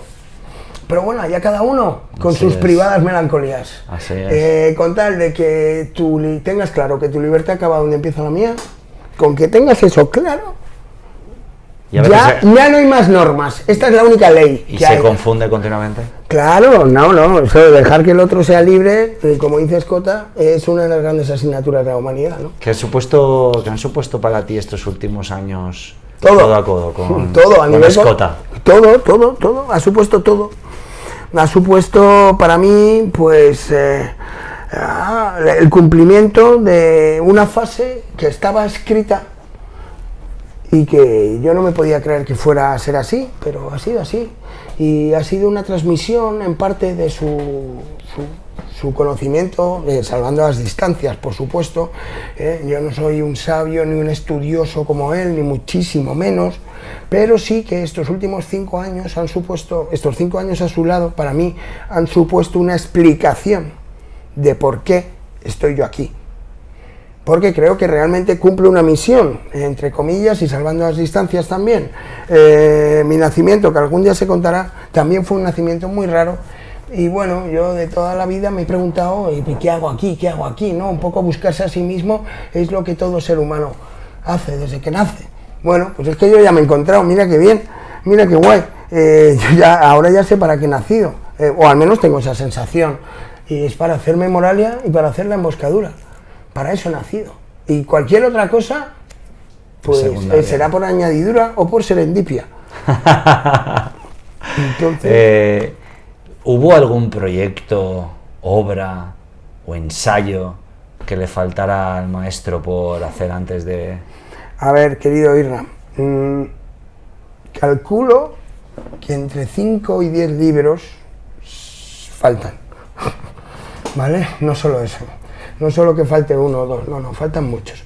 A ver, la gente tiene que saber que mi padre ha dejado un inédito, del cual ya se ha hablado mucho, que es su diario personal, que también es su diario farmacológico. Brillante. Esto saldrá, esperemos, estas navidades. Ha dejado otro libro, también inédito, sobre el LSD-25. Eso es lo que ha dejado. Perdón, ha dejado otra cosa más, que esto ya sí que es...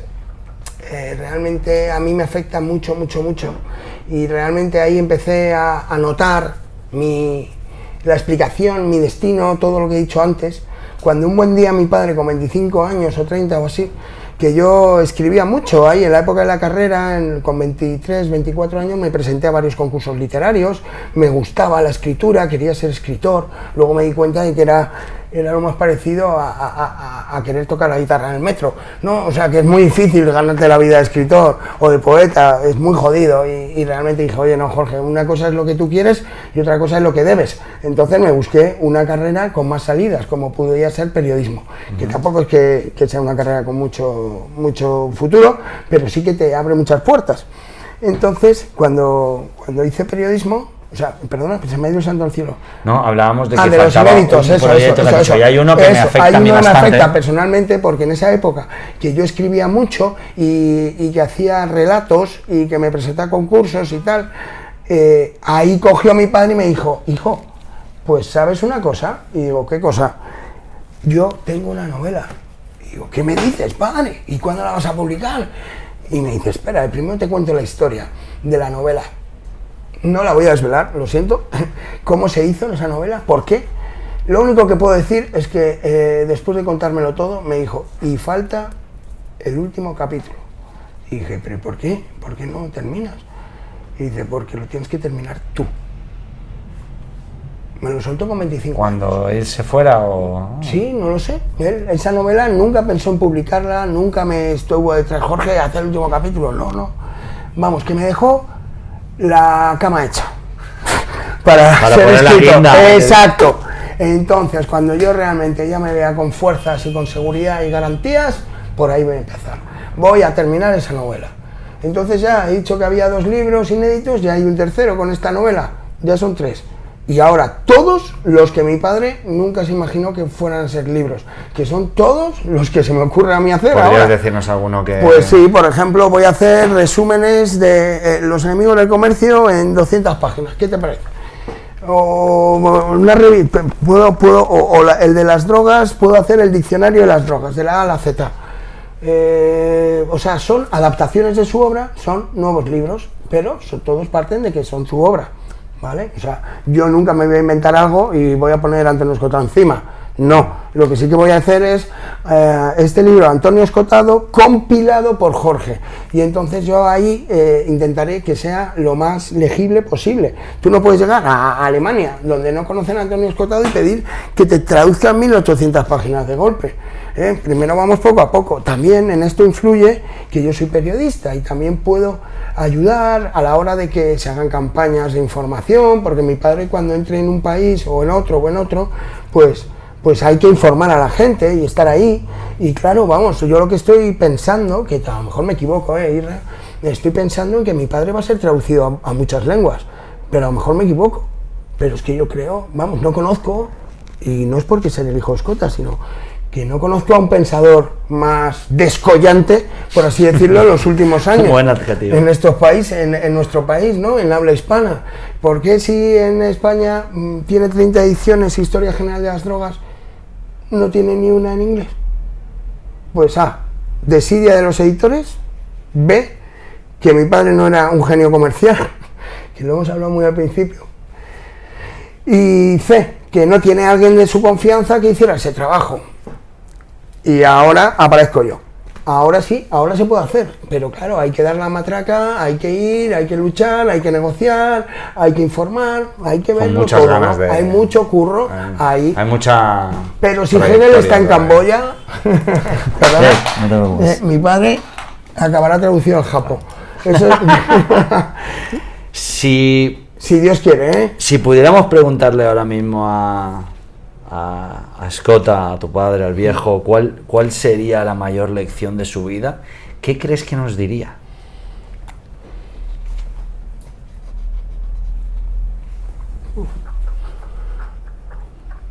Sí, la familia. Perdona, me llama mi hermano Alex. Esto puede ser gracioso, ¿eh? Interviene otro escotado. Perfecto. Alejandro, estoy en directo tiempo real. En una entrevista en tiempo real y se está grabando lo que vas a decir. ¿Cómo estás, hermano? Muy bien. Vale, ¿quieres venir a la oficina o me llamas para la cena familiar que tenemos dentro de una hora? Sí, para eso. Vale, nos vemos. ¿Llegas a casa a la hora? Si estás en la oficina, voy a la oficina. Venga, vente para acá, hasta luego. Venga, hasta ahora. Mi queridísimo hermano Alex. Entonces, perdona, ¿cuál sería la familia, lección? ¿no? He tardado en pensarlo y es la familia. Porque hay un tuit, y lo dijo, aunque le cueste reconocerlo, lo siento papá, pero es verdad y lo sabes, que sus mejores obras son sus hijos. No hay libro que pueda alcanzar un ser humano. El libro no está vivo, coño. Y lo dijo, en un momento dijo que había tardado mucho en darse cuenta, pero que la familia era lo más hermoso que había hecho.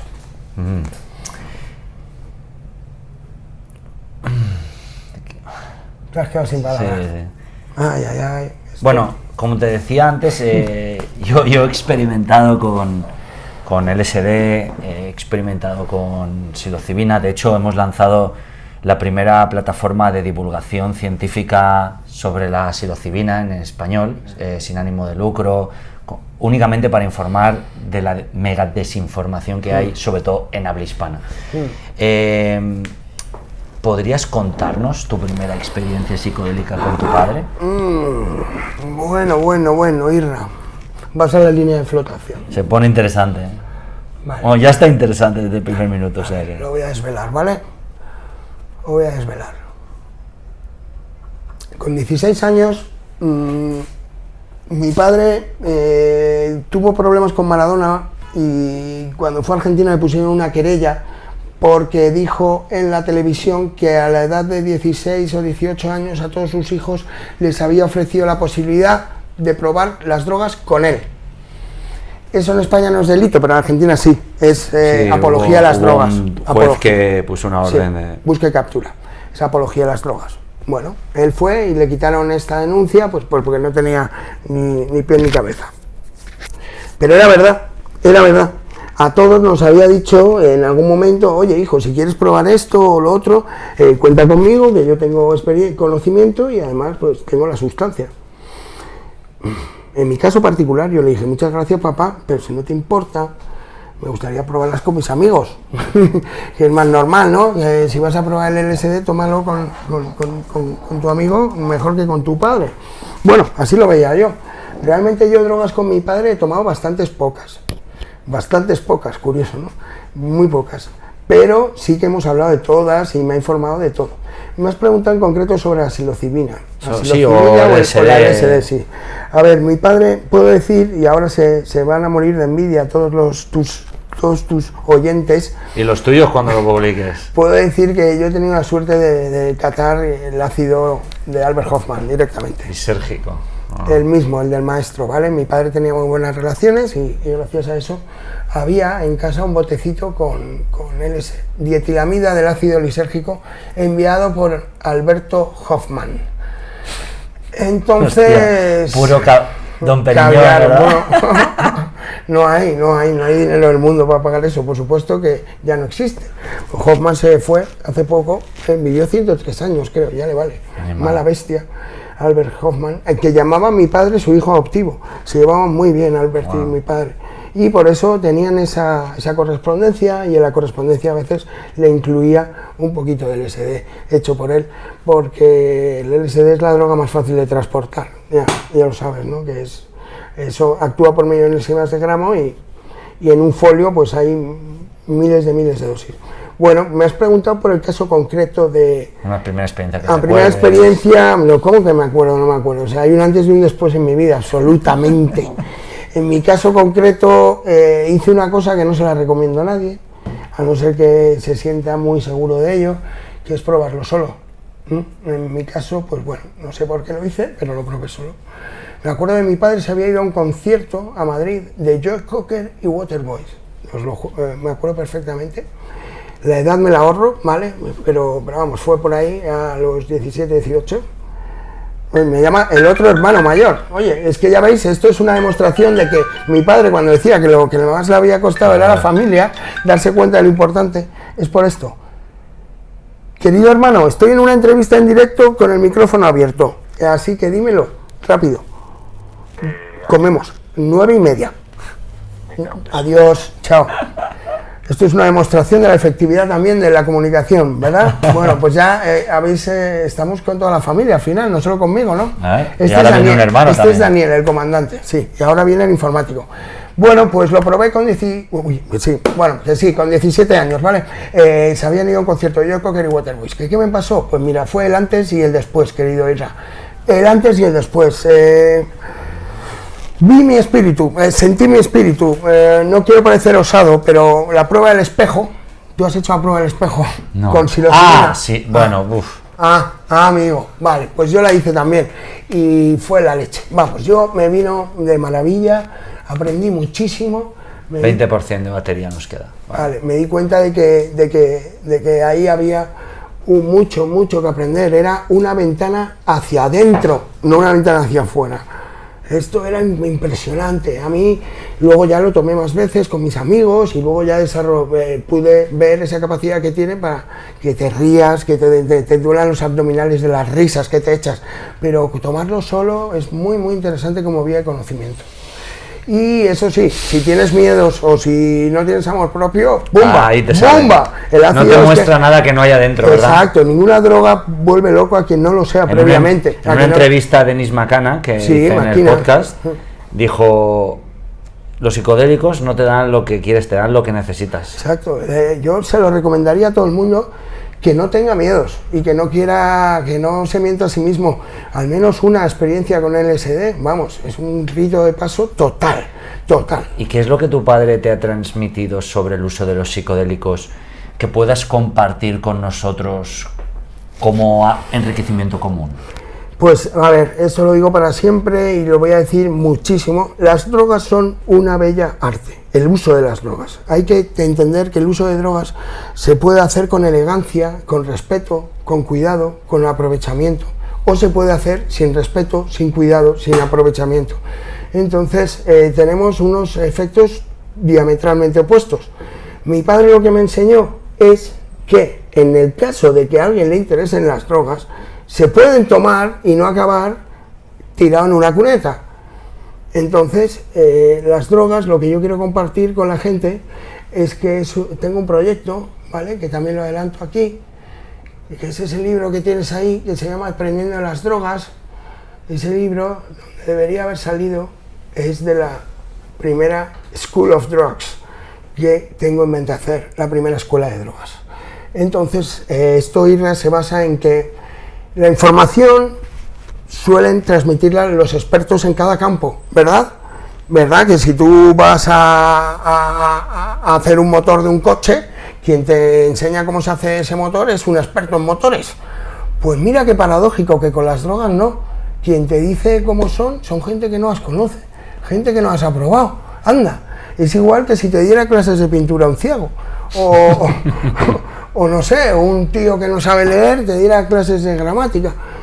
Entonces, ¿por qué? ¿Por qué no dan clases de drogas gente que sabe de drogas?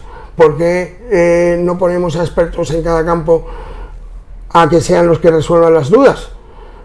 De ahí ese proyecto, que no sé si es un poco utópico o un poco ilusorio, pero me gustaría probar hacer un lugar, un recinto, que sea homenaje, por supuesto, bajo la dirección póstuma de Antonio Escotado, la primera escuela de drogas. A ver, ¿qué pasa? ¿Que no hay un policía que quiera probar LSD? ¿Que no hay un juez que quiera probar heroína? ¿Que no hay una ama de casa que quiera probar el éxtasis? Sí, claro que las hay. Pues curiosidad, el ser humano es uno de los seres vivos más curiosos que existe, eso nos consta. Pero ¿qué pasa? ¿Por qué no lo hacen? Porque para tomar una droga en condiciones de seguridad y para que pueda ser considerado, como he dicho antes, una bella arte, y para que podamos hablar mínimamente de lo que es la sobria ebriedad, se tienen que cumplir 3 condiciones sine qua non, que son las siguientes: sustancia, ambiente y compañía. Esos 3 campos, estos 3 factores determinan el buen o mal aprovechamiento de una droga. Si no tenemos la sustancia, mal vamos. Si no tenemos la compañía, peor. Y si no tenemos el ambiente, también vamos de culo. Si estas 3 cosas se cumplen, si hemos elegido bien el ambiente, hemos elegido bien la sustancia y hemos elegido bien las 3 cosas que he dicho, no me quiero repetir, sustancia, ambiente y compañía, podemos estar seguros de que va a ir bien la cosa. Lo que no permite las drogas es que les falte ese respeto. ¿Cuál es la historia más sorprendente que te ha contado tu padre? Bueno, la cuenta él, yo me parto de risa con los efectos de la ketamina. Le recomiendo a la gente que vea un vídeo o ponga en YouTube escotado ketamina y se va a echar unas cuantas risas. Bueno, una cosa que decía mi padre, lo hizo en Historia General de las Drogas, es que me he pasado tantas horas enfrente del váter, vomitando delante del váter, que espero haberle ahorrado unas cuantas a los demás. Porque él practicó el bioensayo y entonces pues ahí vio que drogas podían interesar más, cuáles menos.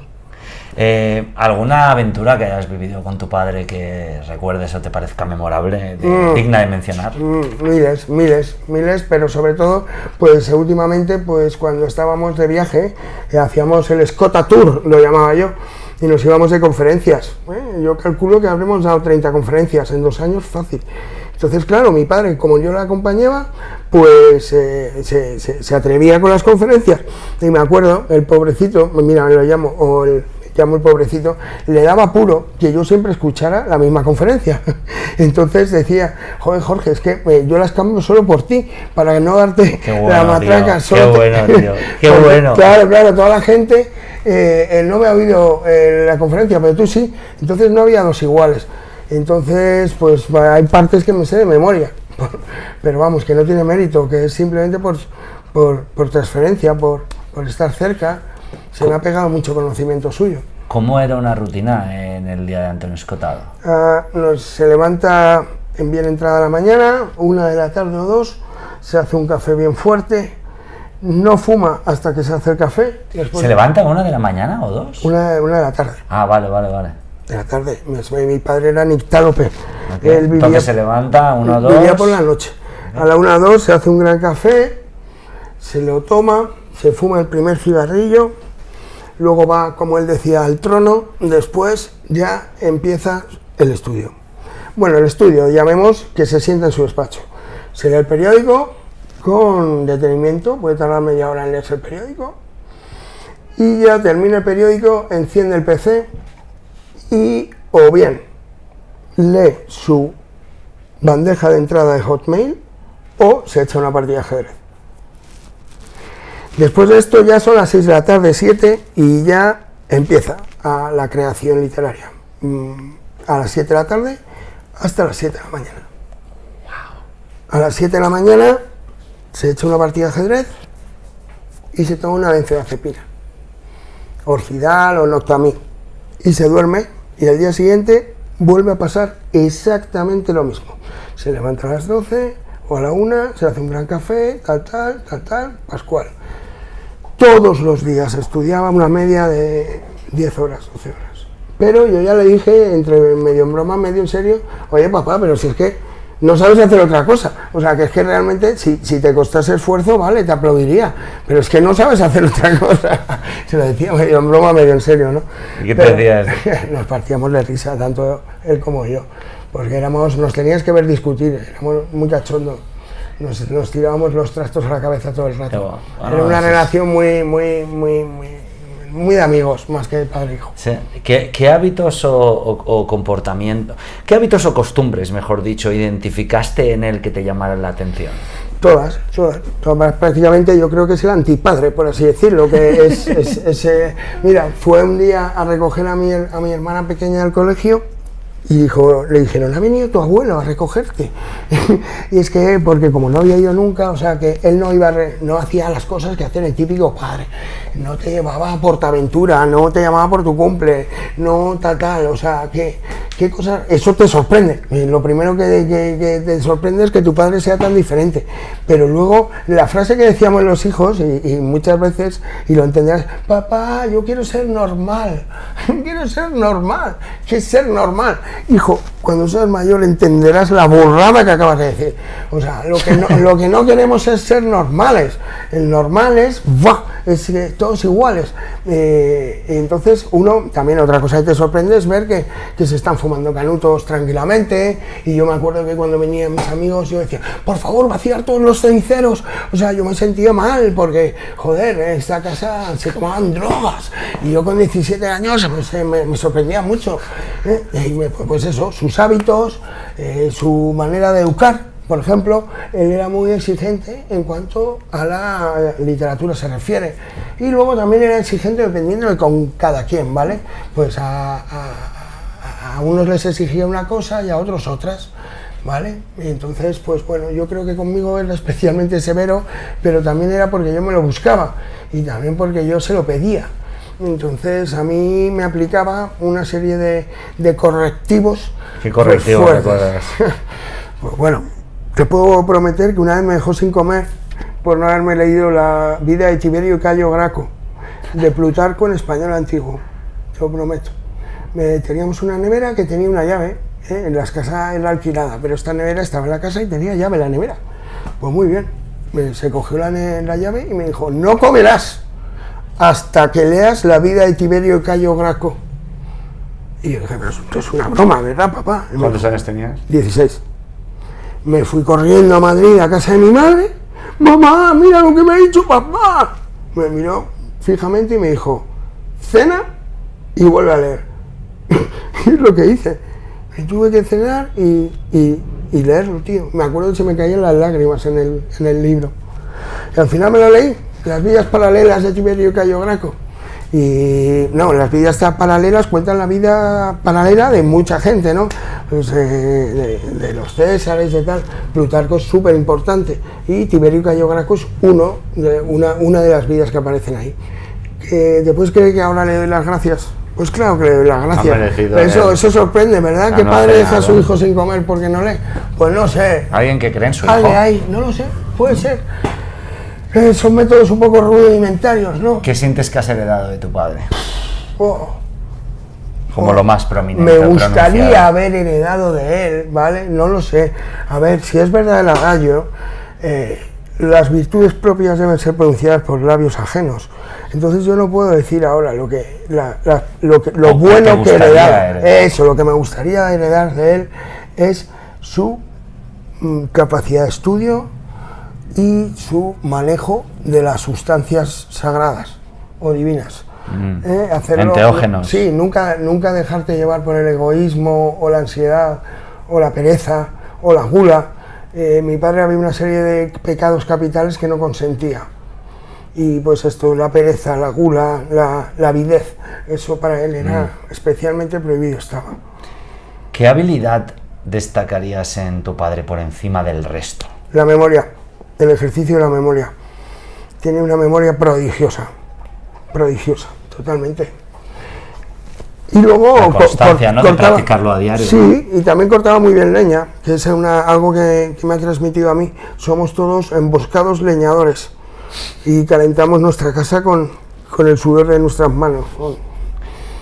Tu padre era disruptor, es decir, alguien que generaba rupturas en el sistema tanto público, político, de creencias, a veces más bruscas, a veces menos. Para hacer eso, ¿qué crees que le movía a ser como era? La rebeldía y la mala leche. La mala leche que le entró cuando llegó de Brasil y pasó de ver a Brasil a mulatas en bikini pasó a ver monjas dándole clase. Entonces, la mala leche. Y luego la predestinación que te he dicho, que él sentía, sabía que iba a ser alguien importante en el pensamiento español, y lo consiguió totalmente. ¿Qué le movía? Pues eso le movía él siempre decía que lo hacía para impresionar a sus padres. Eso es la espinita que se le quedó clavado a mi padre, clavada, es que sus padres no pudieron ver la buena reputación que acabó teniendo, porque ya la tía Maruja, que era la hermana de mi abuelo, que yo no los conocí, la tía Maruja le dijo: Antonio, cuando le metieron en la cárcel, ¿pero qué has hecho con el apellido de la familia? ¿Pero qué coño has hecho? Y entonces mi padre le dijo: tranquila, Maruja, que saldré y volveré a sacarle lustre al apellido Escotado, no volverá a estar mancillado. Y así fue el caso de reinserción que hemos hablado antes, que salió con 3 tomos de la cárcel.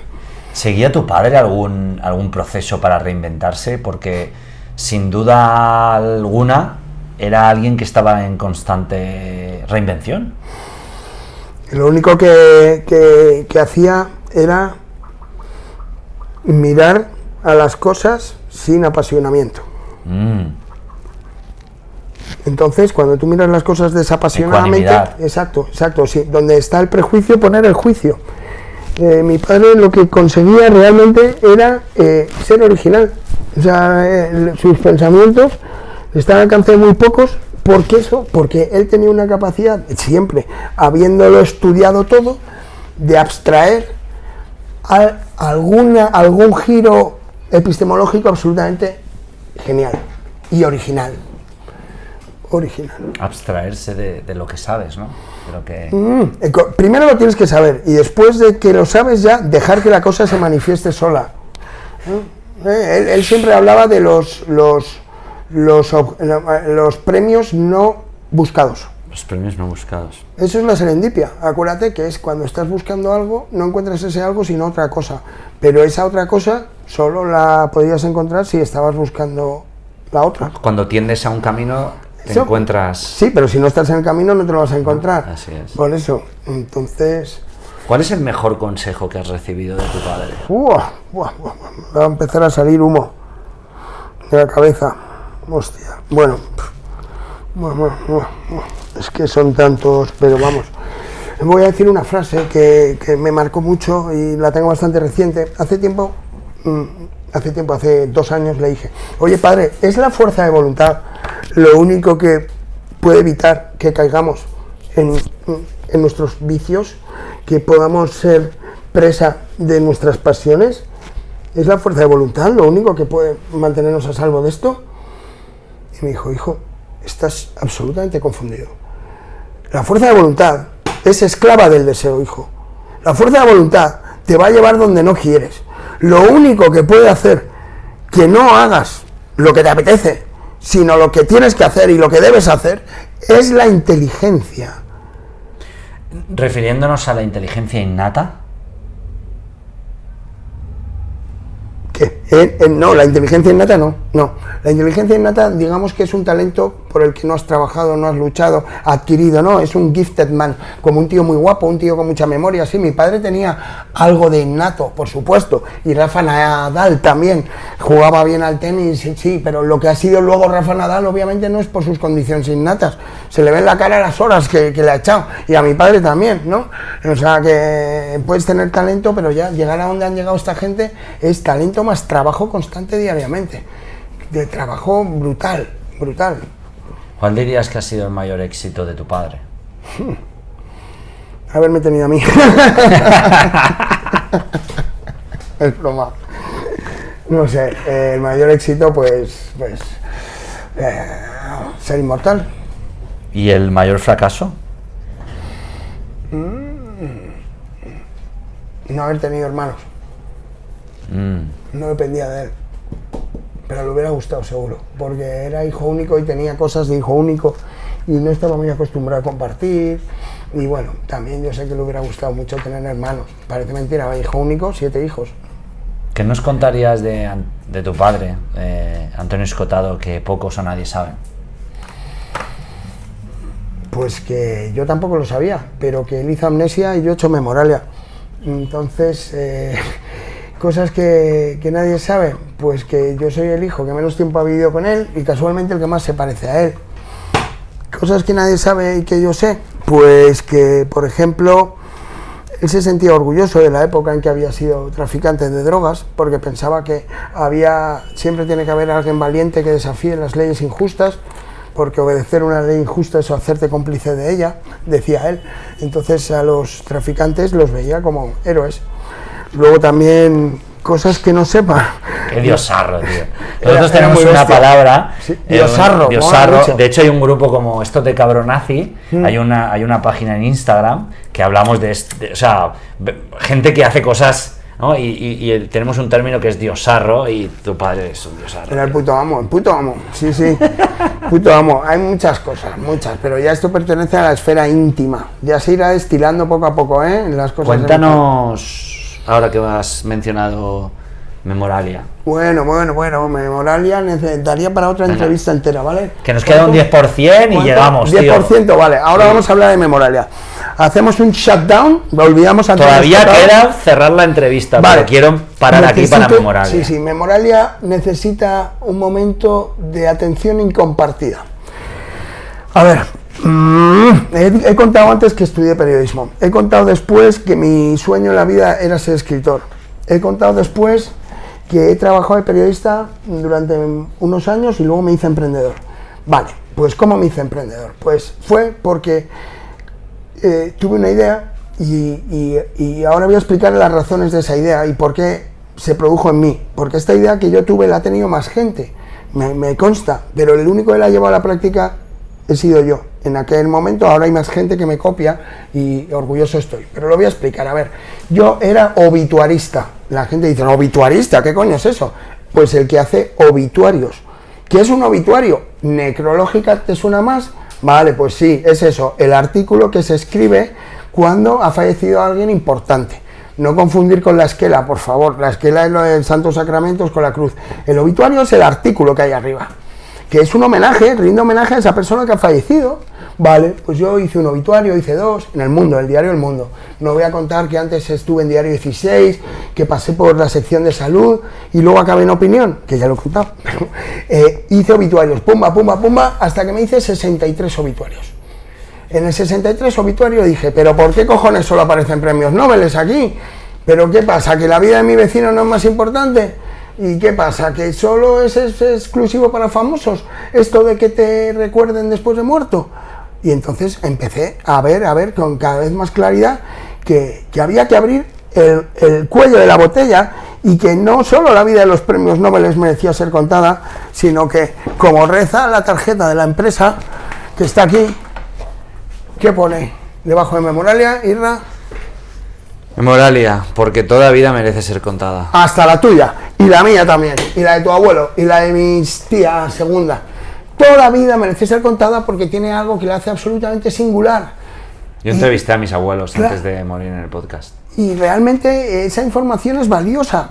Se dice que cuando muere un viejo arde una biblioteca. Pues yo creo eso también. O sea, la vida no es solo saberte de memoria toda la enciclopedia británica, ¿no? La vida es saberte de memoria cómo se vive, cómo se sobrevive, cómo encajar los golpes que tiene la vida, las tristezas, las alegrías. Entonces, joder, ahí se me estaba abriendo por delante Memoralia. Yo no me daba cuenta, pero sí me estaba dando cuenta de que era algo grande lo que tenía entre manos. ¿Y cuándo decidí dar el paso? Pues cuando presenté mi baja voluntaria en una agencia de comunicación con 30 años. Y dije, me voy a intentarlo, lo tengo que intentar. ¿Y qué vas a hacer? Y dije, pues voy a intentar hacer lo mismo que usted, que es trabajar para mí mismo. Eso le dije a mi jefe entonces. Y monté Memoralia. Memoralia es una empresa que se dedica a dejar un rastro en la vida. Un rastro que pueda ser consultado por las generaciones venideras. Hicimos una encuesta y se la hago ahora mismo a todos los oyentes. Por favor, ¿quién es capaz de recordar, siquiera recordar, el nombre de sus 8 bisabuelos?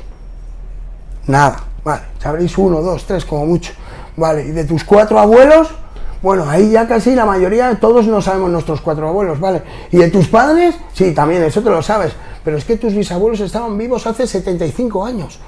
Y ahora ya ni tú sabes ni su nombre. O sea, realmente es muy fuerte como estamos todo el día hablando de memoria USB, memoria flash, bueno, pues la memoria, si no te sabes ni tu nombre ni tu bisabuelo, ¿de qué memoria me estás hablando? Entonces, la idea que tuve es, la visión, por así decirlo, es una biblioteca de vidas que haría palidecer a la Biblioteca de Alejandría. Serían tomos agrupados por regiones, por ciudades, porque la historia de Madrid es la historia de sus madrileños, la historia de los de Levante es la historia de sus levantinos, y entonces de toda esa información, de todo ese caudal, se podrían extraer unas conclusiones muy valiosas que también harían palidecer a Facebook o a Twitter ahora mismo. Lo que pasa es que Memoralia guarda estricta confidencialidad de todo lo que nos cuentan. Pero vamos, Memoralia está más viva que nunca, y ya advierto a todos que Memoralia, si Dios quiere, acabará en la ONU un día. Y ahora estáis en expansión. Sí, estamos en expansión porque el COVID nos ha hecho reflexionar y la sociedad se ha dado cuenta de cuán efímera es la vida y cuán rápido se nos puede ir nuestro ser querido, ¿no? Y la gente que esté interesada en el proyecto puede entrar en... Claro, memoralia.es o buscarme a mí por algún lado. Y en LinkedIn... Sí. Bueno, luego diremos dónde encontrarte. Es mejor buscarme a mí, ¿vale? Okay. Porque Memoralia va cambiando de sitios. Pero pueden acceder a información en la web, memoralia.com. Sí, memoralia.es, memoralia.es o Jorge Escotado. Entonces, ahora es que la empresa fue comprada por un fondo de inversión. Lo leí en una entrevista. Ahora nos hemos separado. También pondré esa entrevista en las notas. Claro, por eso digo que quien busque Memoralia me busque a mí, porque la llevaré siempre en mi chepa. Es la niña de mis ojos. Y digo una cosa, le dije a mi padre, antes de crear la empresa, de decidir una baja voluntaria en un buen puesto de trabajo que tenía. Imaginaos eso para un padre, ¿no? Decir a su hijo, sí, deja tu contrato indefinido y prueba suerte en esta quimera que se te ha ocurrido. Pues se lo dije, se lo conté y me dijo, sí, hijo, sí, adelante. ¿Por qué? Y me dijo, porque tu cliente es toda la humanidad. Si tuvieras que enviar un mensaje final a todas las personas escuchando este podcast y viendo este vídeo, que como sabéis, cuando son ocasiones así especiales grabamos podcast y vídeo, ¿cuál sería tu mensaje? Que busquen al Dios que llevan dentro.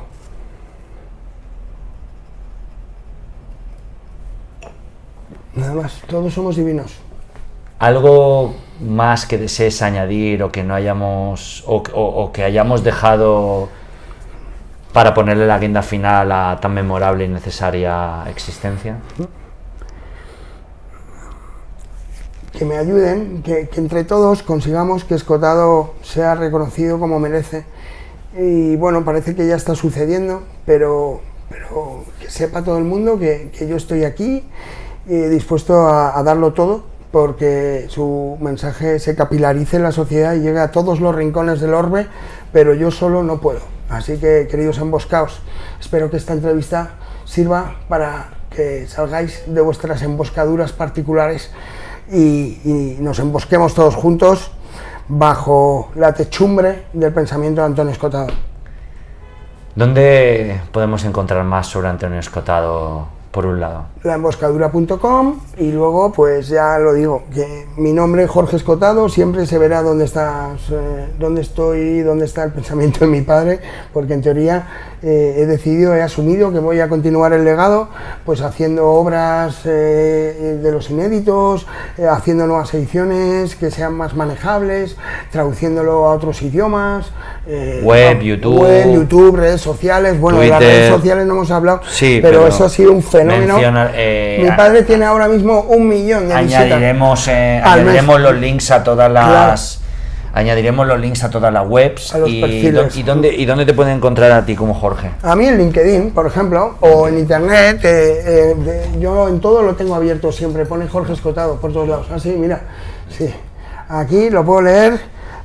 Presented to Antonio y Jorge Escotado, los emboscados. ¡Vamos! Por superar los 100.000 suscriptores. Gracias, papá. Gracias. Y vamos a por ello. Y gracias, Irrat. Eres un emboscado tú también, emboscado. ¿Verdad? Confirmado, tío.